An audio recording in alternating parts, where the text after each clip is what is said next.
জুলাই সনদের ভিত্তিতে জাতীয় সংসদ নির্বাচন সহ ৫ দফা দাবিতে রাজধানীর বাড্ডায় গণসমাবেশ করেছে ইসলামী আন্দোলন বাংলাদেশ।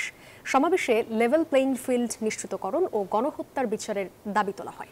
আর অন্যদিকে বাইতুল মোকাররমে আরেক সমাবেশে প্রাথমিক বিদ্যালয়ে গানের শিক্ষক নিয়োগকে আওয়ামী লীগের এজেন্ডা বাস্তবায়ন বলে মন্তব্য করেন শাইখে চরমোনাই মুফতি সৈয়দ ফয়জুল করিম। জুলাই সনদের ভিত্তিতে জাতীয় সংসদ নির্বাচন, লেভেল প্লেইং ফিল্ড নিশ্চিতকরণ এবং গণহত্যার বিচার সহ ৫ দফা দাবিতে রাজধানীর বাড্ডায় গণসমাবেশ করেছে ইসলামী আন্দোলন বাংলাদেশ।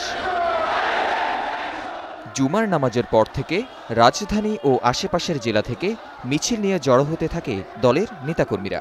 বিকেলে কোরআন তেলাওয়াতের মাধ্যমে শুরু হওয়া সমাবেশে প্রধান অতিথি হিসেবে ছিলেন পীর সাহেব চরমোনাই মুফতি সৈয়দ মোহাম্মদ রেজাউল করিম।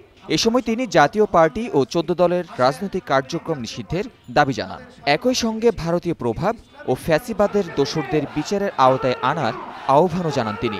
আমরা আর সেই বিদেশের দালাল হতে চাই না এবং তাদের আমরা কখনোই এই দেশ পরিচালনার তাদের এক কথায় প্রেসক্রিপশন আমরা দেখতে চাই না।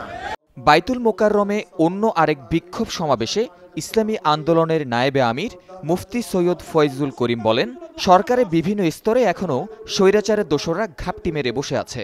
শেখ হাসিনা চলে গেছে, তার আদর্শ নীতি বাস্তবায়নের জন্য তার দোসররা এখনো ঘাপটি মেরে বাংলাদেশের বিভিন্ন স্থানে বসে আছে।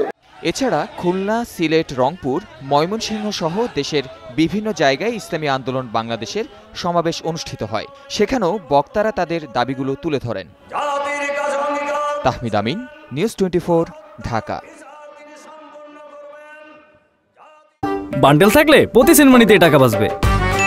বিকাশ সেনমানি বান্ডেল কিনে জিতুন প্রতি লেনদেনে।